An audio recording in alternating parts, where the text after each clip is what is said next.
আসসালামু আলাইকুম রহমতুল্লাহি ওবরকাতুহ।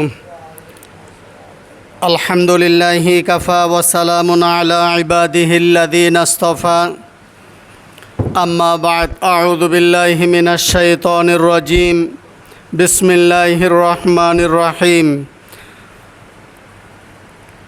ইন্নাল্লাহা লা'নাল কাফিরিনা ওয়া আ'আদ্দা লাহুম সা'ীরা খালিদিনা ফিহা আবাদা লা ইয়াজিদুনা ওয়ালিয়্যান ওয়ালা নাসীরা ইয়াওমা তুকাল্লাবু ওয়ুজুহুহুম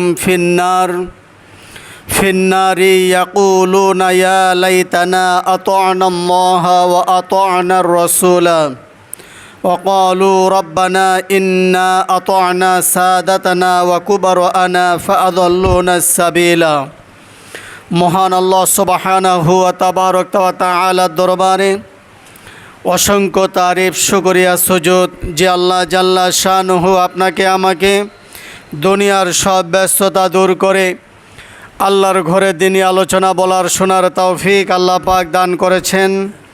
সে আল্লাহ সুবহানাহু ওয়া তাআলা তিনার প্রতি অগণিত দরুদ এবং শুকুর সকলে পড়ি আলহামদুলিল্লাহ।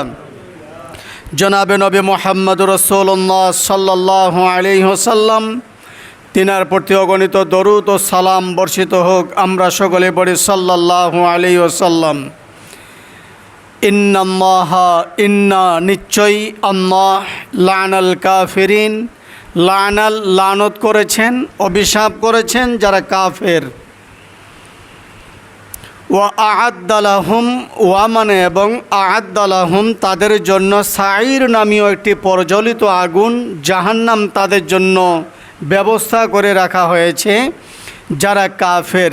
আয়াতের মূল তাফসীর আগে করি, তারপরে আবিধানিক আর পারিভাষিক। তাহলে বোঝা গেল সূরা আহজাব 33 নম্বর সূরাটা নাজিল হয়েছে মদিনায়। 553 নম্বর পৃষ্ঠা, পারা নাম্বার 22।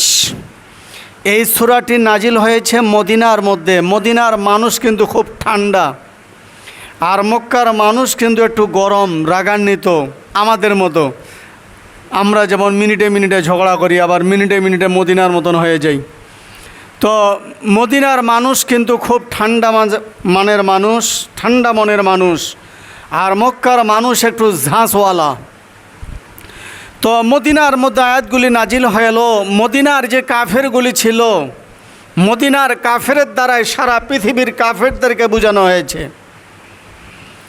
তাহলে আয়াতের মূল তাফসীর হলো ইন্না নিশ্চয়ই আল্লাহ লানত করেছেন কাফের যারা কাফের তাদেরকে, ওয়া আ'আদ্দা ওয়া মানে এবং আ'আদ্দা লাহুম তাদের জন্য, ওই সমস্ত কাফেরদের জন্য সাঈর জাহান্নাম প্রজ্বলিত আছে, প্রস্তুত আছে। আয়াতের মূল তাফসীর শেষ।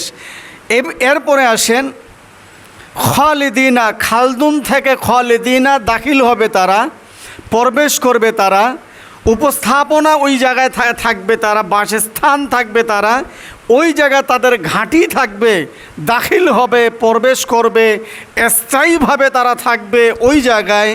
ফিহা আবাদা, সেখানে স্থায়ীভাবে ওরা থাকবে।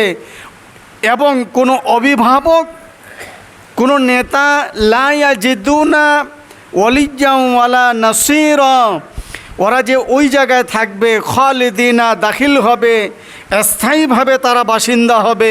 ফিহা আবাদা, তাদের জন্য কোনো অভিভাবক, কোনো নেতা, কোনো গভর্নর, কোনো পুলিশ, কোনো রেপ, কোনো আর্মি, কেউ তাদের হেল্প, কেউ কারো সাহায্য, কেউ কারো কটাক্ষ করতে পারবে না, সাহায্য করতে পারবে না, হেল্প করতে পারবে না, দরখাস্ত করতে পারবে না, প্রার্থনা করতে পারবে না।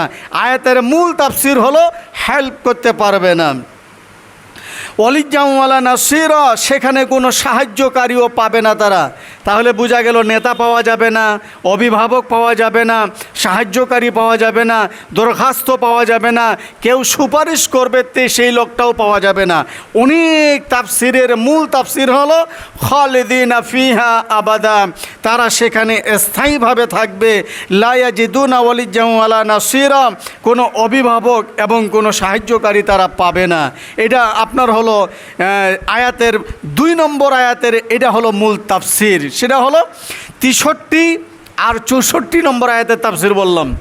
এরপরে আল্লাহ তাআলা 3 নম্বর যে আয়াত অর্থাৎ 75 নম্বর আয়াত যেটা আল্লাহ তাআলা ইরশাদ করছেন এবং 74 নম্বর আয়াতে ইয়াউমা তুকাল্লাবু ওয়ুজুহুহুম ফিন্নার, ইয়াউমা সেদিন, তুকাল্লাবু অগ্নিকুণ্ড, বড় বড় পাথর, বড় বড় অগ্নিকুণ্ড, ওয়ুজুহুহুম তাদের মুখমণ্ডলে ললাটে, ওয়ুজুহুম এই যে আমরা বলি বাংলায় তাফসির যে উজু করেছি রে উজু করছিস, এই যে ওয়ুজুহুম তাদের মুখমণ্ডলে সিটাপিটা ঝাড়াবাড়া হয়ে যাবে, ফিন্নার জাহান্নামের আগুন দিয়া তারা উলট পালট হবে।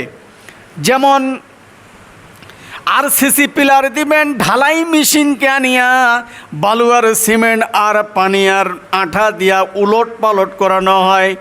আল্লাহ বলেন ইয়াউমা তুকাল্লাবু ওয়ুজুহুহুম ফিন্নার, যেদিন অগণিতে ওদের মুখমণ্ডলগুলি উলট পালট করা হবে, উলট পালট করা হবে জাহান্নামের আগুনের মধ্যে, ঝেঁটা হয়ে যাবে, উলট পালট হয়ে যাবে। হ্যাঁ, আপনার হলো মানুষগুলি ছত্রভঙ্গ হয়ে যাবে জাহান্নামের আগুনের মধ্যে, তারা পড়ে যাবে।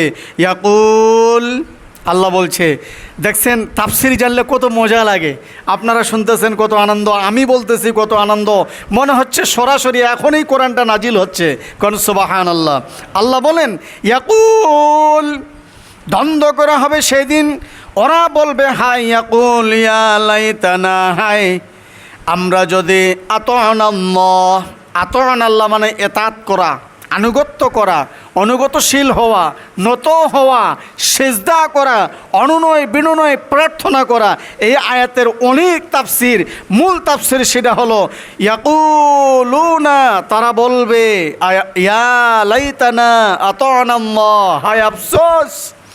কারা বলবে? জাহান্নামীরা বলবে হায় আফসোস, আতআনাল্লাহ, আমরা যদি আল্লাহ রাব্বুল আলামিনের ইতাআত করতাম, আল্লাহকে সিজদা দিতাম, ওয়া আতআনার রাসূলা, আরেকটা লোকের নাম শুনতাম, অর্থাৎ নেতার কথা যদি আমরা শুনতাম, অর্থাৎ নেতার নাম হলেন মুহাম্মদুর রাসূলুল্লাহ সাল্লাল্লাহু আলাইহি ওয়াসাল্লাম। হ্যাঁ, আমরা যদি নেতার কথা শুনতাম, আমরা যদি নেতার কথা শুনতাম, একটা ফেল করেন।